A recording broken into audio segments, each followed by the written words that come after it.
This is a quick review of the iRobot Roomba J9 Combo Cleaner. This is the vacuum and the mop all in one.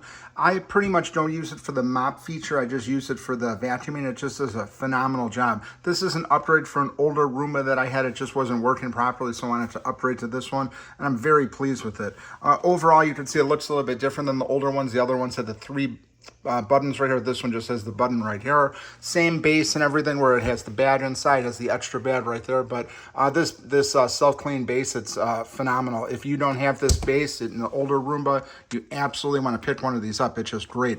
Just pulls right on there, puts all the debris in there, and every 30 to 60 days, you just change it out, but it works great. This is one of the mop features it has right here. Like I said, I'm not using that feature, but I just like it for the vacuuming. It just does a great job. If you look underneath there, pretty much the same thing as the older Roombas, where you just open it up right there, and you have access to those each one of these right here. And the wheels are nice, a little bit upgrade from there. This is pretty much the same thing, but the wheel here, just it's a really nice item. If you don't have one of these iRobot Roombas, you absolutely have to get one. They just do great.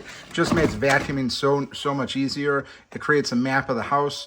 It just does the job phenomenally. It just goes up against all the items and cleans really well. It has a lot of different settings where you can make it do 1 pass, 2 passes, etc. But if you're looking for a Roomba, this J9 is great. I am probably going to try out the mop feature because we do have hardwood floors here, but I'm just interested in the vacuuming. It saves us a lot of time from not having to do it ourselves, and very, very pleased with this. So again, it's the iRobot Roomba J9 Combo Vacuum. Highly recommend this one.